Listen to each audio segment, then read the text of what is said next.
Subscribe करें हमारे YouTube channel साधना gold को और पाएं वीडियो सबसे पहले।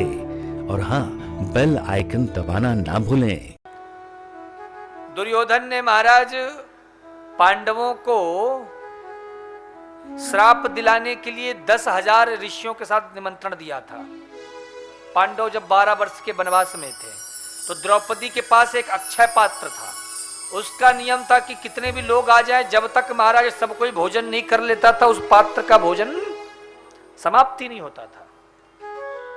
लेकिन संजोग सब किसी को पता तो था नहीं, तो लेकिन उसका एक नियम था कि समाप्त तो नहीं होता था, लेकिन तब तक जब तक द्रौपदी उसका भोजन नहीं कर लेते। द्रौपदी जहां उसका भोजन कर ली उसके बाद फिर नॉर्मल है वो पात्र। उसे वरदान में मिला था द्रौपदी को। उस दिन संजोग से पांडवों ने भी भोजन कर लिया और फिर द्रौपदी ने भी भोजन ग्रहण कर लिया। अब दुर्वासा जी 10,000 ब्राह्मणों के साथ। युधिष्ठिर जी ने पूछा, महाराज आज आप यहाँ कैसे? बोले तुमने हमें निमंत्रण दिया और पूछ रहे हो कैसे? युधिष्ठिर जी तो जानते थे कि महान क्रोधी संत हैं। बोले हाँ हाँ महाराज, मैं तो बस ऐसे ही, कितना विलंब कैसे हो गया, आइए आइए पधारिए। अब 2 4 10 20 हो तो बात भी बने। यहाँ 10,000 साधु एक साथ बैठे हैं, क्या हो? अब महाराज युधिष्ठिर अंदर आए, सब पांडव डर गए। आज तो मरना निश्चित है, मृत्यु आज तो निश्चित ही है। कौन? अब तो दुर्वासा जी श्राप देंगे ही देंगे।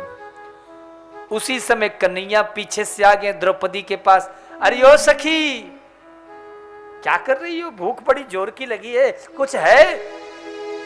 कुछ खाने पीने की चीज है? द्रौपदी गुस्से में तो ऑलरेडी थी। गुस्से में कहने लगी, केशव अंगारा है, खाओगे? अरे भाई काहे को इतने नाराज है रहे हो? बोले देखो केशव क्या स्थिति हो गई है। 10,000 संत, भोजन की व्यवस्था कहां से हो? 2 4 10 20 होते तो चली जाता।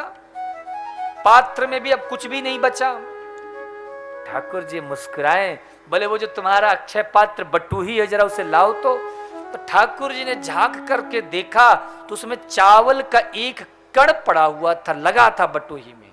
ठाकुर जी ने चावल का वो एक कण उठाया और जैसी अपने मुख में लेकर के ग्रहण किया, महाराज कथा कहती 10,000 संत महाराज डकार मारना शुरू कर दिए। सबका पेट भर गया महाराज। ऐसे प्रभु की लीला है।